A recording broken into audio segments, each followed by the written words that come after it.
Hello friends, कैसे हैं आप सब। आप सभी का आपके अपने YouTube channel sociology with Sangeeta में मैं संगीता स्वागत करती हूं। और इस चैनल के माध्यम से हम लोग सोशियोलॉजी के कम्पिटिटिव एग्जाम के प्रिपरेशन करते हैं, जिसमें कि मॉर्निंग के क्लास में हम लोग कवर कर रहे हैं झारखंड सहायक आचार्य, बिहार स्टेट और बीपीएससी के सोशियोलॉजी के सिलेबस को। और रात के 8 बजे जो क्लासेस होती हैं उसमें हम लोग कवर करते हैं झारखंड सीडीपीओ और झारखंड लेडीज सुपरवाइजर के सिलेबस को। मैंने आप लोगों को बोला था कि हम लोग टोटल 10 प्रैक्टिस सेट करेंगे, जिसको आप प्रैक्टिस सेट के तौर पर या फिर मॉक टेस्ट के रूप में भी देख सकते हैं। तो आज उसी के अंतर्गत हम लोग आज 3rd प्रैक्टिस सेट करेंगे और इसी प्रकार के जो क्वेश्चंस हैं वो आपको एग्जाम में देखने को मिलेंगे। तो आप ये सोचिए कि आप एग्ज़ाम देने के लिए बैठे हैं, उस हिसाब से अब अपना मार्क्स देखिए, कैलकुलेट करिए और मुझे कमेंट करके ज़रूर बताइए कि आपके टोटल 125 क्वेश्चंस में से कितने क्वेश्चन सही हो रहे हैं। वीडियो थोड़ी लॉन्ग होगी लेकिन लास्ट तक इसे जरूर देखिएगा, क्योंकि इसके अंतर्गत हम लोग इसका पूरा टोटल डिस्कशन करते हुए चलेंगे। तो चलिए अपने फर्स्ट क्वेश्चन से हम लोग स्टार्ट करते हैं। हमारा पहला क्वेश्चन पूछा जा रहा है, द्वितीयक समूह की विशेषता होती है। ठीक है, प्राथमिक समूह द्वितीयक समूह हम लोग पढ़े हुए हैं और उसके अंतर्गत हम लोग पढ़ रहे हैं कि द्वितीयक समूह की आखिर विशेषता क्या होती है। मैं यहाँ पे आप लोगों को ऑप्शन नहीं बताऊंगी, मैं डायरेक्ट जो है वो इसका आंसर ही बताऊंगी, क्योंकि अगर ऑप्शन बताने जाऊँ तो और भी वीडियो लॉन्ग हो जाएगी। तो द्वितीयक समूह की विशेषता होती है आपका औपचारिक संबंध। ठीक है, औपचारिक संबंध, क्योंकि उसमें क्या होता है कि प्राथमिक संबंध जो रिलेशन होता है उसमें तो हम लोग आमने सामने का संबंध होता है, लेकिन जो द्वितीयक होता है वो औपचारिक होता है। इसके लिए आर्गवन महोदय बताते हैं कि वो समूह जिसका संबंधित जो है वो आकस्मिक हो, औपचारिक हो, वो सारे संबंध क्या कहलाएंगे, तो वो द्वितीय संबंध कहलाते हैं। नेक्स्ट क्वेश्चन है आपका, पूछा जा रहा है कि निम्नलिखित में से किससे भारतीय महिलाएं बुरी तरह से पीड़ित हैं।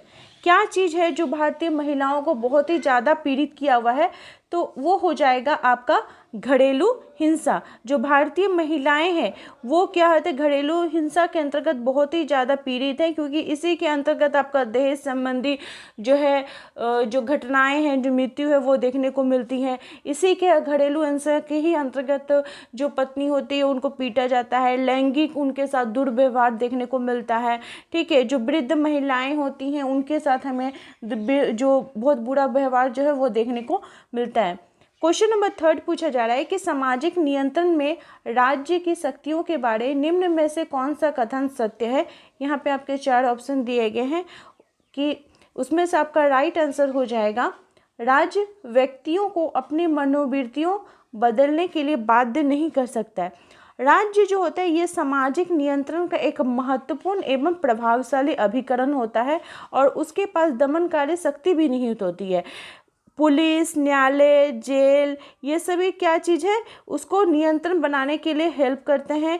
और समाज के अंतर्गत जितने भी विरोधी प्रकार के तत्व होते हैं, जो भी आपराधिक गतिविधियां होती हैं, उसको दंडित करने के लिए ये हेल्पफुल रहता है। नेक्स्ट क्वेश्चन की तरफ हम लोग बढ़ते हैं।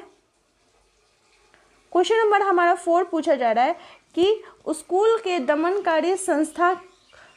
को दमनकारी संस्था किसने माना है। ठीक है, तो स्कूल को जो है ये दमनकारी संस्था किनके द्वारा माना गया है, इवान इलिच जी के द्वारा। किसके द्वारा, इवान इलिच जी के द्वारा इसको दमनकारी संस्था माना गया है। क्वेश्चन नंबर 5 पूछा जा रहा है कि मातृ स्थानीय, पितृ स्थानीय तथा नव स्थानीय परिवार रूप में परिवार का जो वर्गीकरण है ये किनके द्वारा प्रस्तुत किया गया है। तो मातृस्थानीय, पितृस्थानीय और नव स्थानीय परिवारों को जो वर्गीकरण है ये एस.सी. दुबे जी के द्वारा किया गया है। किसने प्रस्तुत किया है, एस.सी. दुबे जी ने। उनकी जो कृति थी, उनके जो पुस्तक था मानव और संस्कृति में परिवार का उक्त वर्गीकरण, इसमें उन्होंने इसके वर्गीकरण के बारे में बात की है।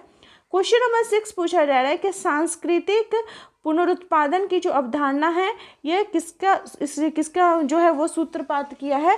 तो सांस्कृतिक जो पुनरुत्पादन की अवधारणा है ये पियरे बोर्दियू जी के द्वारा दिया गया। किनके द्वारा, पियरे बोर्दियू जी के द्वारा दिया गया।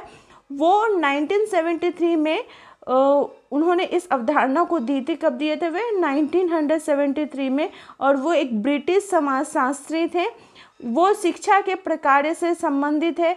वो बताते हैं कि जो प्रभुत्व वर्ग की जो संस्कृति की जो पुनरुत्पादन का कार्य करती है, और जिससे क्या होता है, वर्ग जो है वो प्रभुत्व बनता है। क्या बनता है? प्रभुत्व बनता है। क्वेश्चन नंबर 7 पूछा जा रहा है कि निम्न में से पिछड़ेपन के लिए संविधान में प्रदत्त कौन सी मापदंड है? संविधान के अंतर्गत पिछड़े वर्ग के लिए क्या है? तो संविधान के अंतर्गत आपका सामाजिक एवं शैक्षणिक पिछड़ापन है। क्या है? सामाजिक एवं शैक्षणिक पिछड़ापन है।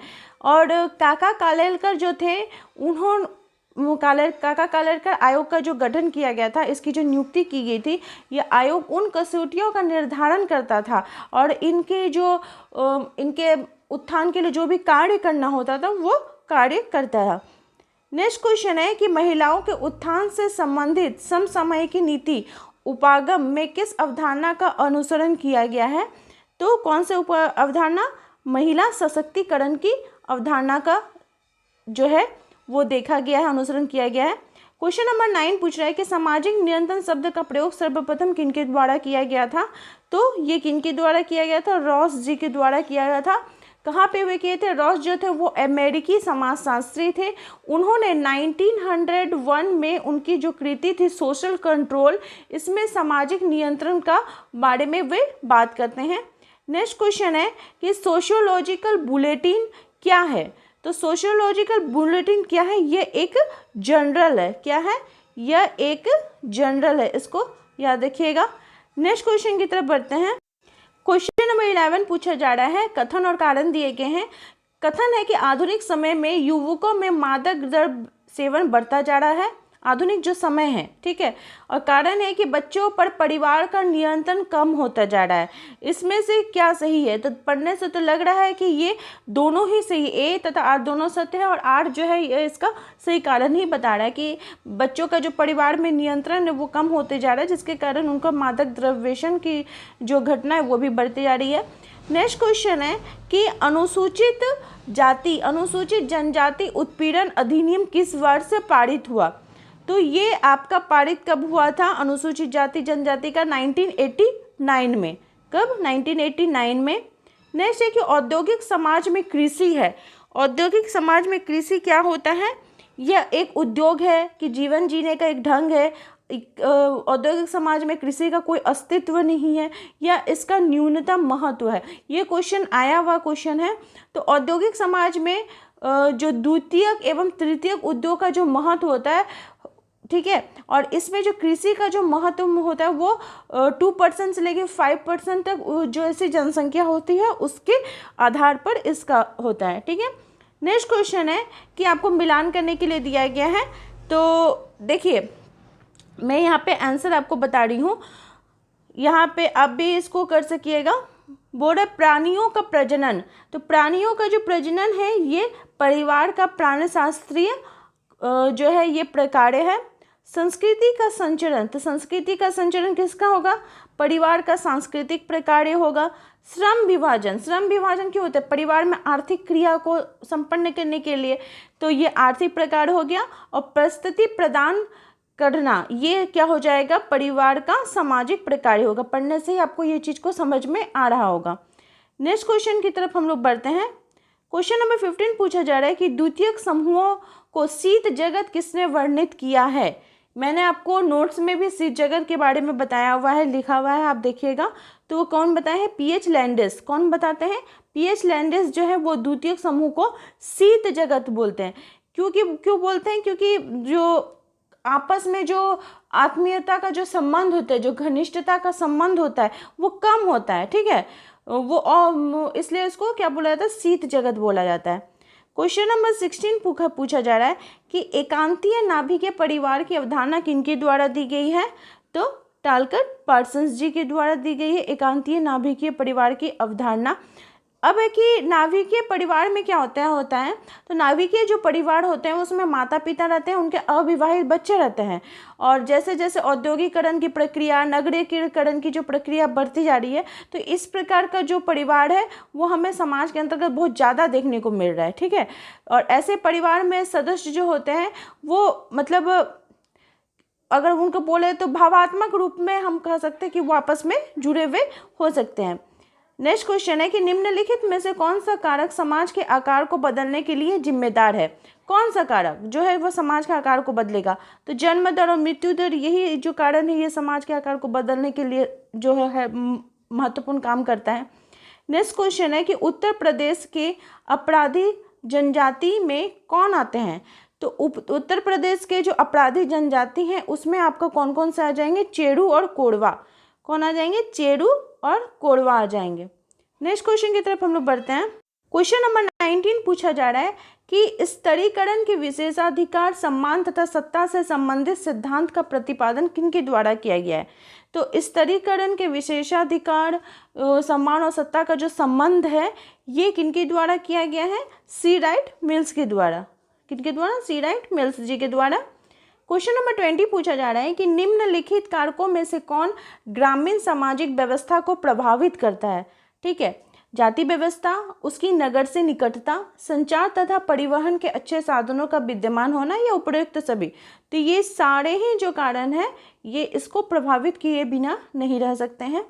क्वेश्चन नंबर 21 पूछा जा रहा है कि यहाँ पे आपको मिलान करने के लिए बोला जा रहा है कि मिलान करिए। ये बुक्स के नेम हैं और उनके राइटर्स के जो समाजशास्त्री हैं। तो सबसे पहला जो है किंसप सिस्टम इन्हें, और जो नातेदारी प्रथा के संदर्भ में किन्होंने बात की है? तो इरावती कर्वे ने। द अनटचेबल, इसमें अनुसूचित जाति जनजाति के संदर्भ में बात की गई है। ये किनके द्वारा की गई है? बी.आर. अम्बेडकर जी के द्वारा। Caste in India, caste in India वो कौन हो जाएगा? जे.एच. हटन हो जाएंगे। और एशियन ड्रामा जो है गुरनान मिडल का एक नाटक, इसके ऊपर नाटक भी रचा गया है। नेक्स्ट है कि निम्नलिखित में से कौन सा युग में सत्य नहीं है? सत्य नहीं है कि बात की जा रही है।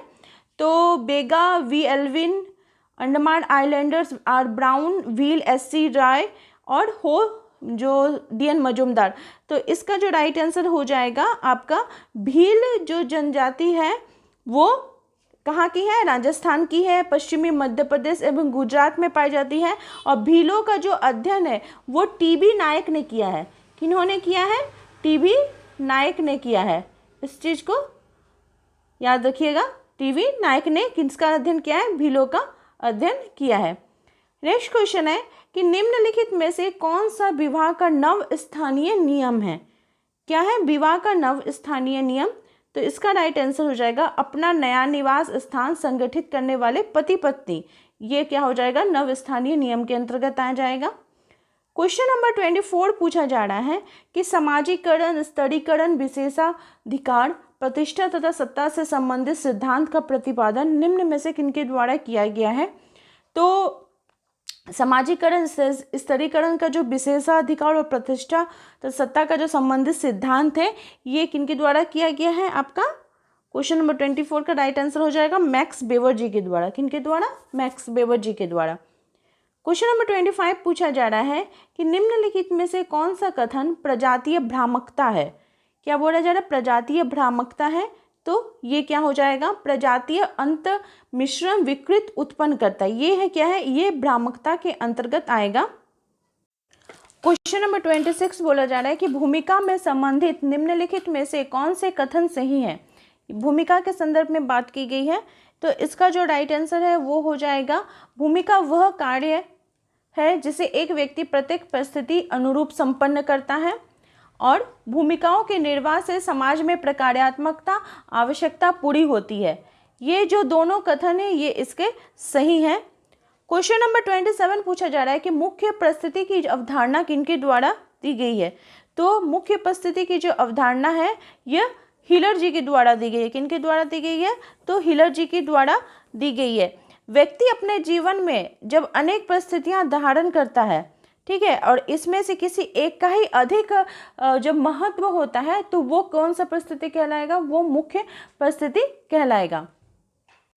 क्वेश्चन नंबर 28 पूछा जा रहा है कि वेबर के अनुसार जिनके पास कोई संपत्ति नहीं है और वस्तुओं एवं सेवाओं के उपभोग का भी अवसर नहीं है उसको क्या कहा जाता है? मतलब क्या बोल रहा है कि उसके पास कोई संपत्ति नहीं है लेकिन और वस्तुओं और सेवाओं का उपभोग करने का भी उसके पास अवसर नहीं है तो उसको क्या बोला जाएगा? स्थिति समूह बोला जाएगा। क्वेश्चन नंबर 29 पूछा जा रहा है कि जनमत लाखों तारों वाले बीना है जिसको सभी दिशाओं से आने वाली हवाएं छेड़ती हैं। यह कथन किसका है? तो ये जो कथन है ये स्मॉलर महोदय जी का है। इनका है स्मॉलर महोदय जी बोलते हैं कि जनमत जो है ये लाखों तारों वाली वीणा है जिसको सभी दिशाएं से आने वाली जो हवाएं हैं क्या करती हैं? छेड़ती हैं। क्वेश्चन नंबर 30 पूछा जा रहा है कि मैकडूगल ने सामाजिक क्रिया का आधार किसे माना है? तो मैकडूगल के अनुसार सामाजिक क्रिया का जो आधार है वो मूल प्रवृत्ति है। नेक्स्ट है कि सांस्कृतिक सापेक्षवाद की अवधारणा संबंधित है। सांस्कृतिक सापेक्षवाद से कौन संबंधित हो जाएंगे? तो ये इसमें आपके सांस्कृतिक सापेक्षवाद के अंतर्गत कौन आ जाएंगे? हर्स्कोविट्ज आ जाएंगे। कौन आ जाएंगे? हर्स्कोविट्ज जो है वो सांस्कृतिक सापेक्षवाद के अंतर्गत आ जाएंगे। हर्स्कोविट्ज ने सांस्कृतिक सापेक्षवाद का उल्लेख किया है और वे बताते हैं कि प्रत्येक मनुष्य का अनुभव, उसका निर्णय और व्यवहार अपने संस्कृति के अनुरूप होता है, जिसको कि क्या बोला जाता है? सांस्कृतिक सापेक्षवाद बोला जाता है। नेक्स्ट है कि सामुदायिक विकास योजना का क्या उद्देश्य है? सामुदायिक विकास योजना, ठीक है, तो इसका उद्देश्य हो जाएगा गांव का आर्थिक विकास, ग्रामीण में उत्तरदायित्व नेतृत्व स्थापित करना, ग्रामीणों के व्यक्तियों का समुचित विकास करना। तो इसका ऑप्शन नंबर डी राइट हो जाएगा। इसका सारा ही ऑप्शन जो है वो सही है। क्वेश्चन नंबर 33 पूछा जा रहा है कि संयुक्त परिवार के कार्य हैं। तो संयुक्त परिवार का क्या कार्य होता है? कर्ता का अधिक महत्व रहता है, संयुक्त संपत्ति होती है, एक साथ खान पान होता है। तो इसका जो राइट आंसर हो जाएगा ऑप्शन नंबर डी हो जाएगा कि ये सारे ही इसके सही हैं। क्वेश्चन नंबर 34 पूछा जा रहा है कि निम्नलिखित में से कौन सी एक जनजाति समाज की आधारभूत विशेषता नहीं है? जनजाति समाज की आधारभूत विशेषता नहीं की बात की जा रही है। अलग भाषा रहेगा, हाँ इसका अलग भाषा रहेगा। अलग भूभाग में क्या वो रहेंगे? तो हाँ इनका अलग भूभाग रहेगा। सामाजिक विभेदीकरण रहता है, लेकिन क्या बोला जा रहा है? खंडीय, मतलब उनका खंड है, ये नहीं हो जाएगा। अब यहाँ पे आप क्वेश्चन पूछ सकते हैं कि जनजातीय समाज की विशेषताएं कौन कौन सी होती हैं।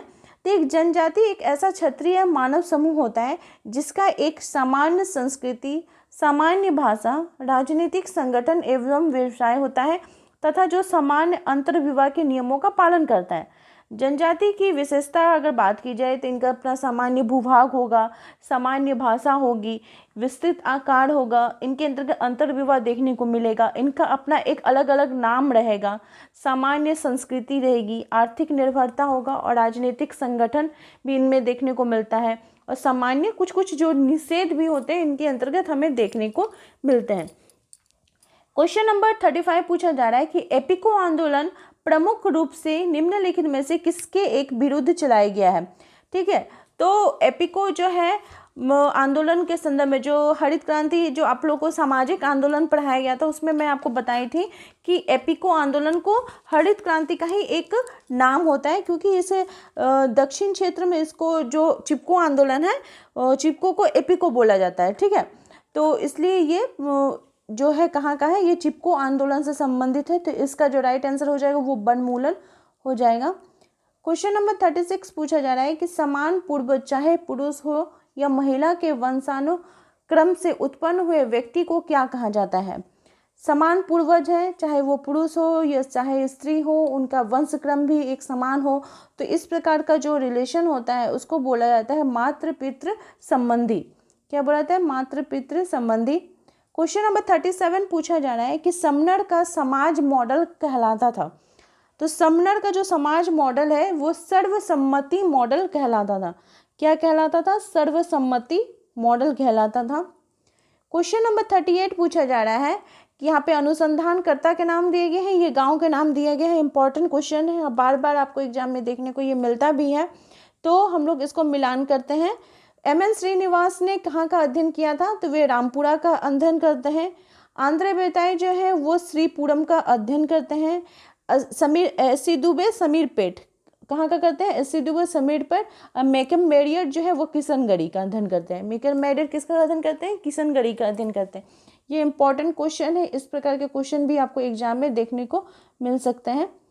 नेक्स्ट हम लोग क्वेश्चन नंबर 39 की तरफ बढ़ते हैं। क्वेश्चन नंबर 39 पूछा जा रहा है कि यहाँ पे देखिए, जैसे ये जो है मुंडा, गोंड, नागा, टोब्रियांडा आइलैंड्स, ये जनजातियाँ हैं और गितियोड़ा घोटुल ये इनके युवा गृह हैं। तो इसको राइट मैचिंग करने के लिए आपको बोला जा रहा है। तो इसका क्या हो जाएगा राइट मैचिंग हम लोग देखते हैं। जो मुंडा हो गितियोड़ा किसका होता है, गितियोड़ा कौन सा सही सुमेलित है यहाँ पे बोला जा रहा है, ठीक है, सही सुमेलित कौन सा हो जाएगा। और तो आपका मुंडा जो है ये गितियोड़ा का होता है, और आपका घोटुल ये जो सही बोला जा रहा है, तो ये जो है आपका सही है, बाकी ये तीनों जो है ये तीनों ही आपको गलत यहाँ पे देखने को मिल रहे हैं। घोटुल जो है ये आपका आ जाएगा, ये घोटुल का भी गौंड होता है और नागा का भी रंगभंग होता है, तो ये तीनों ही आपका सही है। और ट्रोवियांडा आइलैंडर्स जो बुकुमातुला का है ये गलत है, बाकी ये तीनों ही आपका सही हो जाएगा, इसको नोट कर लीजिएगा। क्वेश्चन नंबर 40 पूछा जा रहा है कि संदर्भ समूह व्यवहार में मूल तत्व है। संदर्भ समूह व्यवहार में मूल तत्व क्या हो जाएगा, सापेक्ष वचन, क्या हो जाएगा, सापेक्ष वचन। क्वेश्चन नंबर 41 पूछा जा रहा है कि यहाँ पे आपको सही सुमेलित करने के लिए बोला जा रहा है, तो हम लोग देखते हैं यहाँ पे इनके बुक्स के नेम दिए गए हैं, जो थिंकर्स है, इधर सूची 1 में थिंकर्स है और उनके इधर बुक्स के नेम हैं। तो सबसे पहले जो इजी में है उससे ही हम लोग स्टार्ट करते हैं। तो आर्गवन का हो जाएगा सोशल चेंज, क्या हो जाएगा, सोशल चेंज। और आपका वेस्टरमार्क का हिस्ट्री ऑफ ह्यूमन मैरिज हो जाएगा। सोरोकिन का हो जाएगा सोशल एंड कल्चरल डायनामिक्स। और स्पेंगलर महोदय का हो जाएगा the decline of the West, Spengler the decline of the West हो जाएगा। ये पहले भी क्वेश्चन आप लोग को करवाया गया है। नेक्स्ट क्वेश्चन की तरफ हम लोग बढ़ते हैं। क्वेश्चन नंबर 42 पूछा जा रहा है कि अनुष्ठानिक असोच के मुख्य स्रोत क्या होते हैं। तो अनुष्ठानिक असोच के मुख्य स्रोत आपका जन्म, शारीरिक उत्सर्जन तथा मृत्यु होगा। क्वेश्चन नंबर 43 पूछा जा रहा है कि निम्नलिखित का सही क्रम क्या हो जाएगा। सही क्रम में आपको सजाने के लिए बोला जा रहा है क्यों कौन कौन सा हो जाएगा। तो समाज में सबसे पहले क्या था, आखेट आया था। आखेट जीवी लोग थे, खाद्य संकलन करते थे। दूसरी जो अवस्था होगी वो आपका बागवानी हो जाएगा, बागवानी समाज आता है। तीसरी अवस्था में कृषि प्रधान समाज हमें देखने को मिलते हैं। और जो चतुर्थ अवस्था होती है उसमें हमें उद्योग प्रधान समाज जो है वो देखने मिलते हैं। तो इस हिसाब से अगर देखिए तो आपका ऑप्शन नंबर आपका जो ए राइट हो जाएगा, ठीक है। क्वेश्चन नंबर 44 पूछा जा रहा है कि सरल समाजों में कृषि है। तो सरल समाजों में कृषि क्या होता है, विकास का चतुर्थ सोपान है। क्या है, विकास का चतुर्थ सोपान। क्वेश्चन नंबर 45 पूछा जा रहा है कि एक जादूगर एक गुड़िया पर जो उस व्यक्ति से मिलती जुलती है जिसे क्षति पहुंचाने का इरादा है, बुरा जादू फूंकता है। इस कृत्य को जादू के निम्नलिखित प्रकारों में से सर्वाधिक उचित ढंग से किससे वर्णित किया जा सकता है। तो इस प्रकार का जो होता है मेनली हम लोग जानते हैं इसको क्या बोला जाता है, काला जादू बोला जाता है, जिसमें दूसरे को हानि पहुंचाने के लिए काम किया जाता है। नेक्स्ट क्वेश्चन है, और काला जादू के संदर्भ में कौन बात कर रहे हैं, तो फ्रेजर महोदय बात करेंगे, ये चीज़ भी आप याद रखिएगा। क्वेश्चन नंबर 46 पूछा जा रहा है कि हीगल के अनुसार समाज में द्वंद्वात्मक तर्क का सही क्रम क्या है। तो द्वंद्वात्मक तर्क का सही क्रम की क्या होता है कि इसको जब आपको बताया गया था कि सबसे पहले क्या होता है, समाज में वाद आता है, ठीक है, फिर प्रतिवाद आता है, फिर क्या आता है, संश्लेषण यहाँ पे दिया है, आप लोगों को संवाद भी बताया गया। तो संवाद या संश्लेषण ये दोनों ही हो जाएगा। तो पहले वाद आएगा, फिर प्रतिवाद आएगा, फिर संवाद यानी संश्लेषण आएगा, ठीक है, हीगल के अनुसार। नेक्स्ट क्वेश्चन नंबर 47 पूछा जा रहा है कि निम्नलिखित में से कौन सी बात विश्वास अवस्था से संबंधित नहीं है। तो विश्वास अवस्था से संबंधित नहीं है, तो ये हो जाएगा आपका सामाजिक संरचना। सामाजिक संरचना विश्वास व्यवस्था से संबंधित नहीं है। विश्वास के आधार पर जो व्यक्ति है वो किस पे विश्वास करता है, वो प्रथाओं पर विश्वास करेगा, उसके अपना जो उसका धर्म होता है जो उसको पालन करता है उसको विश्वास करेगा। इसमें एक थिंकर्स का नेम याद रखिएगा, वो थिंकर का नेम है रॉस। उन्होंने जो विश्वास है, ठीक है, विश्वास की अवस्थाओं को कितने प्रकारों में बांटा है, तो उसको 5 प्रकारों में बांटा है, ये चीज़ को याद रखिएगा। क्वेश्चन नंबर 48 पूछा जा रहा है कि जनजातीय जीवन में घोटुल प्रतिनिधित्व करता है। क्या है जनजातीय समाज में, तो ये एक युवा गृह है। क्या है, युवागृह है। घोटुल कौन से जनजाति का युवागृह है? तो गोंड का है। किसका है? गोंड जनजाति का युवागृह है, जिसमें जो युवक युवती हैं उनको एक जगह पर रखा जाता है और उनको हर प्रकार की जो शिक्षा है वहाँ पर प्रदान की जाती है। क्वेश्चन नंबर 49 पूछा जा रहा है कि नाइजीरिया की याको जनजाति में निम्नलिखित में से किस एक प्रकार का वंशानुक्रम जो है वो पाया जाता है? तो वहाँ पे आपको दोहरा जो वंशानुक्रम है वो देखने को मिलेगा। ये चीज़ को याद रखिएगा, थोड़ा नया क्वेश्चन है, आपको एग्जाम में भी हो सकता है कि दे। नेक्स्ट क्वेश्चन है, क्वेश्चन नंबर 50 की तरफ हम लोग बढ़ रहे हैं कि एक नगर ग्राम से किस प्रकार भिन्न होता है। मान लीजिए कोई एक नगर है, वो ग्राम से किस प्रकार से भिन्न होगा? तो वो भिन्न किस आधार पे होगा?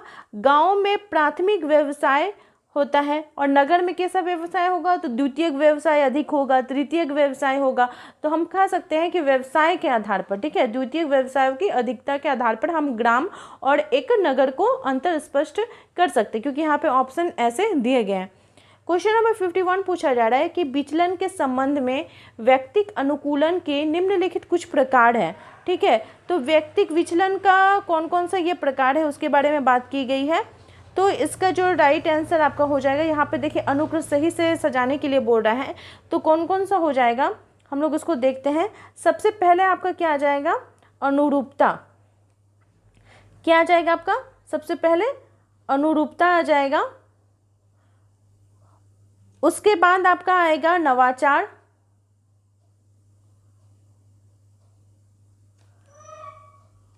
इसमें लिखने में उतना राइटिंग ठीक नहीं हो रहा है, आप लोग अपना ठीक से लिख लीजिएगा, ठीक है। फिर आता है कर्म कांड, जो कर्म व्यवस्था होती है वो। फिर आएगा जो प्रत्यावर्तन है वो, क्या आ जाएगा? प्रत्यावर्तन। और नेक्स्ट क्या आ जाएगा? फिर विद्रोह। तो इसको उस हिसाब से आप याद रखिएगा। क्वेश्चन नंबर 52 पूछा जा रहा है कि द्वितीयक समूह का सार द्वितीयक समूह का सार क्या है? तो ये संबंधों की आकस्मिकता है। क्या है? संबंधों की आकस्मिकता से द्वितीय संबंधों का सार को हम कह सकते हैं। क्वेश्चन नंबर 53 पूछा जा रहा है कि यहाँ पे देखिए फिर वही बुक्स है और उनके जो बुक्स सूची एक में सोशोलॉजिस्ट है और जो सूची 2 है उनमें उसमें बुक्स के नेम दिए गए हैं, तो उसको मिलान करके लिखना होगा। बुक्स के नेम आपके एग्जाम में लेकिन आएंगे जरूर। तो वेस्टरमार्क का क्या है? वेस्टरमार्क का अभी हम लोग देखें कि उनका हो जाएगा वो मैरिज के बारे में बात करते हैं, ठीक है। वेस्टरमार्क किसके बारे में बात कर रहे हैं? मैरिज के बारे में बात करते हैं। और जो ब्रिफाल्ट है वो द मदर्स लॉबी जो है प्रिमिटिव सोसाइटी के बारे में बात करते हैं, primitive society. Morgan Asian society, Morgan का क्या है? Asian society. इंपॉर्टेंट है, याद रखिएगा। नेक्स्ट क्वेश्चन है, क्वेश्चन नंबर 54 पूछा जा रहा है कि प्रसिद्ध पुस्तक द कल्चर ऑफ सिटीज के लेखक हैं। द कल्चर ऑफ सिटीज के लेखक कौन हो जाएंगे? तो वो हो जाएंगे आपके लेविस मैमफोर्ड। अब इसको कैसे आप याद रखिएगा, एक आपको छोटा सा ट्रिक बता रही हूँ कि जैसे मैं मान लीजिए याद करती हूँ, तो हर क्वेश्चन को तो वैसे याद रखना संभव नहीं है, तो उसके लिए कुछ कुछ आपको तो अपने से ट्रिक भी बताना पड़ेगा। द कल्चर ऑफ सिटीज़, जो सिटीज़ का कल्चर है वो क्या है कि फोर्ड गाड़ी में घूमना। फोर्ड गाड़ी होता है ना, जो 4 व्हीलर होता है फोर्ड कंपनी का, हाँ, लेविस लाइफ, लग्जरियस लाइफ जीना और फोर्ड गाड़ी में घूमना, ये जो सिटीज़ है उसका कल्चर है, ठीक है, याद हो जाएगा। अब देखने से ही आपको उसका राइट आंसर आप कर सकेगा। क्वेश्चन नंबर 55 पूछा जा रहा है कि किसी प्रकार के लेखकों ने नारीवाद सिद्धांत को बौद्धिक स्वरूप प्रदान किया है। तो नारीवाद का जो सिद्धांत को बौद्धिक स्वरूप किनके द्वारा प्रदान किया गया है? ये आपका राइट आंसर हो जाएगा क्रांतिकारी नारीवाद। क्या हो जाएगा? क्रांतिकारी नारीवाद। नेक्स्ट क्वेश्चन देखते हैं। क्वेश्चन नंबर 56 पूछा जा रहा है कि रामकृष्ण मुखर्जी द्वारा पश्चिम बंगाल में नातेदारी एवं परिवार संरचना में परिवर्तन सीमा को मापने के लिए किस विधि शास्त्र का प्रयोग किया गया था? ठीक है, रामकृष्ण मुखर्जी के बारे में बात की जा रही है। तो इन्होंने कौन से किया था? 1960 में जो वो नातेदारी और परिवार संरचना का अध्ययन किए थे, इसके अंतर्गत वो मात्रात्मक विधि का प्रयोग किए थे। किसका प्रयोग किए थे? मात्रात्मक विधि का प्रयोग किए थे। नेक्स्ट क्वेश्चन है कि उत्तर वैदिक काल में भारत की वर्ण व्यवस्था का आधार था, जो उत्तर वैदिक काल था, ठीक है, उसमें कौन सा भारत की वर्ण व्यवस्था का आधार क्या हो जाए? तो वर्ण जो था वो पहले तो वर्ण जो ऋग्वैदिक काल के बाद पुराणों की बात की जाए तो उसमें क्या था कि जन्म के आधार पर वर्ण का वर्णन किया गया था, लेकिन बाद में फिर उसको कर्म के आधार पर किया गया, ठीक है, उसको कर्म के आधार पर वर्ण का जो वर्गीकरण है वो किया गया था। नेक्स्ट क्वेश्चन है कि परिस्थिति संस्थागत भूमिका है, ये किनके द्वारा बोला गया है? तो परिस्थिति जो है ये संस्था का भूमिका है, ये आपका बोला गया है रॉबर्ट विडस्टीड जी के द्वारा, ठीक है, जिन्होंने किसके बारे में, लघु समुदाय के बारे में बात की है, ठीक है, रॉबर्ट विडस्टीड, उन्होंने परिस्थिति संस्थागत भूमिका के बारे में भी बात की है। क्वेश्चन नंबर 59 पूछा जा रहा है कि संजाति केंद्रिता का विपरीत है, संजाति केंद्रिता का जो विपरीत कौन सा हो जाएगा? यह हो जाएगा आपका विदेशी केंद्रिता। क्या हो जाएगा? विदेशी केंद्रिता। नेक्स्ट क्वेश्चन है कि सकेंद्रित साक्षात्कार की पद्धति का सर्वप्रथम प्रयोग किनके द्वारा किया गया था? तो सर्वप्रथम प्रयोग जो है ये आपका जो सकेंद्रित साक्षात्कार है इसका सर्वप्रथम प्रयोग किया गया था आर.के. मर्टन जी के द्वारा। इंपॉर्टेंट है, इनसे रिलेटेड क्वेश्चन आपको एग्जाम में आ सकता है। क्वेश्चन नंबर 61 पूछा जा रहा है, यहाँ पे आपके समूह के बारे में दिया गया है, समूह के फिर उसको एक और किस नाम से भी जाना जाता है उसके बारे में बात की जा रही है।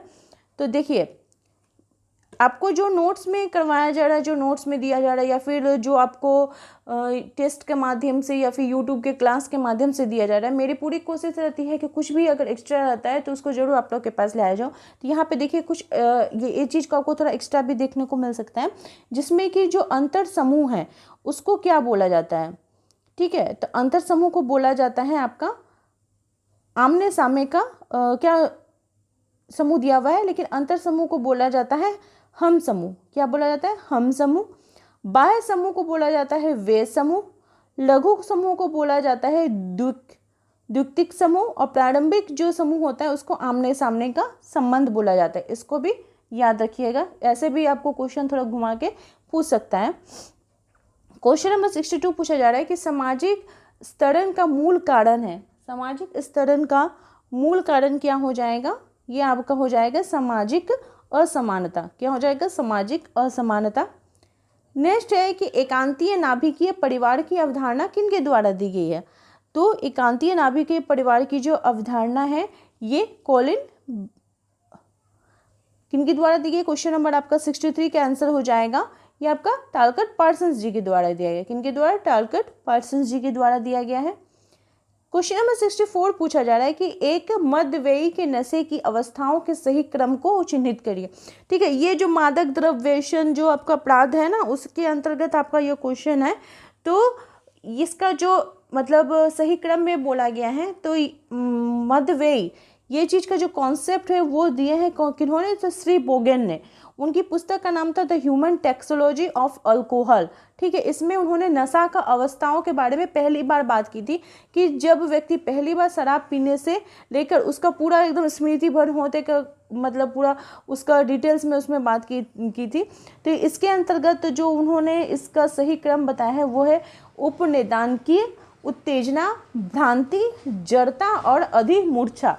ठीक है, ये बताया था। क्वेश्चन नंबर 65 पूछा जा रहा है कि संपत्ति एक चोरी है। ये किनके द्वारा बोला गया है कि संपत्ति एक चोरी है? तो ये बोला गया है आपका प्रूधो जी के द्वारा, जिनका कि पूरा नाम है पियरे जोसेफ प्रूधो, जो कि क्या थे 19वीं शताब्दी के समय। वो इसके बारे में बताते हैं कि ईश्वर एक बुराई है और तथा संपत्ति एक चोरी है। ये भी बोले थे कि ईश्वर एक बुराई है और संपत्ति क्या है? एक चोरी है। क्वेश्चन नंबर 66 पूछा जा रहा है कि भूमि सुधार कार्यक्रम के अंतर्गत अधिनियम तो पहला अधिनियम है। अधिनियम, ठीक है, अधिनियम की यहाँ पे बात की जा रही है। तो जो सबसे पहला अधिनियम बना था वो था बिहार भूमि सुधार अधिनियम। ये जो बिहार स्टेट के स्टूडेंट हैं, ठीक है, बीपीएससी के स्टूडेंट है, उनके लिए ये क्वेश्चन इंपॉर्टेंट हो जाता है क्योंकि बिहार से रिलेटेड आपको यहाँ पे कुछ पूछा गया है। क्वेश्चन नंबर 67 पूछा जा रहा है कि जनसंख्या वृद्धि निर्धारित की जाती है। तो जनसंख्या वृद्धि को हम कैसे निर्धारित करते हैं? जन्म दर के द्वारा, मृत्यु दर के द्वारा, देशांतर गमन जी के द्वारा। तो ये उपरोक्त सभी इसका राइट आंसर हो जाएगा। क्वेश्चन नंबर 68 पूछा जा रहा है कि निम्नलिखित में संस्था किसे कहेंगे? किसको हम संस्था कहेंगे? ठीक है, तो समिति क्या होता है? पहले हम लोग समझते हैं कि समिति और संस्था आखिर होता क्या है, कैसे इसको हम छांटेंगे। बार बार ये क्वेश्चन हमको देखने को मिल रहा है। तो देखिए, समिति जो होता है वो व्यक्तियों का समूह होता है जहाँ पे एक या कुछ उद्देश्यों की पूर्ति के लिए समिति बनाई जाती है। ठीक है, और संस्था क्या करता है? इन्हीं उद्देश्यों को पूरा करने के लिए कोई नियम बनाता है। वो एक व्यवस्था है, कार्य प्रणाली को चलाने की एक व्यवस्था है। ठीक है, तो इसके अनुसार हम संस्था किसको कहेंगे? तो जो परीक्षा प्रणाली है, ठीक है, वो क्या हो जाएगी? संस्था हो जाएगी, क्योंकि ये नियम कानून बनाएगी कि जो परीक्षा है वो किस प्रकार से सुचारू रूप से चले। ठीक है, और बाकी सब किसके अंतर्गत आ जाएंगे? आपके समिति के अंतर्गत आ जाएंगे। तो आई होप आप लोगों को समिति और संस्था को छांटने में कोई दिक्कत नहीं आएगी। क्वेश्चन नंबर 69 पूछा जा रहा है कि निम्नलिखित में से किस अनुच्छेद में अनुसूचित जाति, अनुसूचित जनजाति हेतु सेवाओं में आरक्षण का प्रावधान किया गया है? तो ये आपका बोला गया है अनुच्छेद 335 में। ये उपबंध किया गया है कि संघ या किसी भी कार्यकलाप में जो सेवा या पद है उसमें जो नियुक्ति होनी है उसमें अनुसूचित जाति और जनजाति के सदस्यों को जो प्रशासन के द्वारा क्या किया जाए, मतलब उनके लिए एक सीट आरक्षण किया जाएगा, इसके बारे में बात की गई है।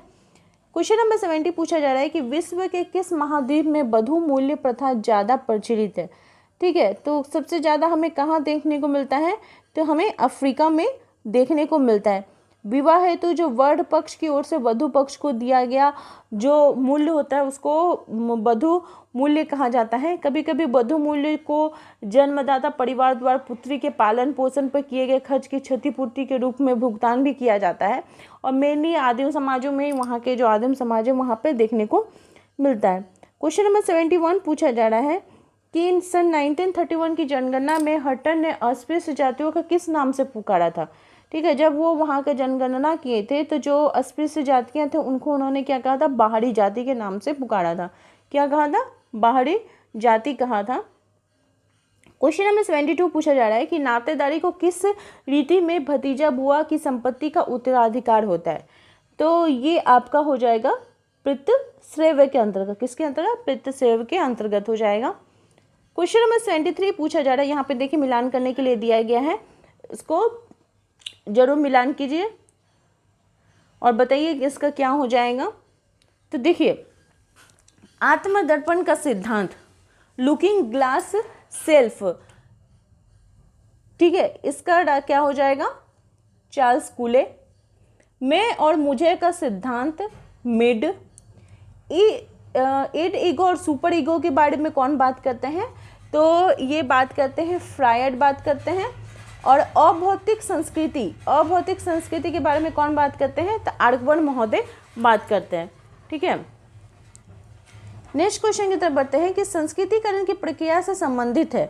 संस्कृतिकरण की प्रक्रिया हम संस्कृतिकरण कब करते हैं? जो संदर्भ समूह होते हैं उनको देखकर ही करते हैं, उनके द्वारा जो रीति रिवाज है उनको हम फॉलो करना चाहते हैं अपने जीवन में। ठीक है, उनके जैसा बनना चाहते हैं, तो ये संदर्भ समूह से संबंधित होगा। क्वेश्चन नंबर 75 पूछा जा रहा है कि ग्रामीण संप्रदायवाद की अवधारणा के प्रतिपादक कौन है? तो ग्रामीण संप्रदाय की जो अवधारणा है इसके प्रतिपादक हो जाएंगे राधा कमल मुखर्जी जी, जिन्होंने अपनी पुस्तक द कम्युनिटी ऑफ कम्युनिटीज़, जो कि 1966 में आई थी, इसमें उन्होंने इसके संदर्भ में बात की थी। ठीक है, नेक्स्ट क्वेश्चन है कि किसने समूह की व्याख्या ओवर्ट तथा कन्वर्ट के आधार पर की है? तो ये इसका राइट आंसर हो जाएगा, कौन हो जाएंगे? गिटलर महोदय। कौन हो जाएंगे? गिटलर महोदय। क्वेश्चन नंबर 77 पूछा जा रहा है कि साइबर अपराध वो अपराध है जो कंप्यूटर नेटवर्क एवं हार्डवेयर के प्रयोग के द्वारा होता है। तो ये क्या हो जाएगा?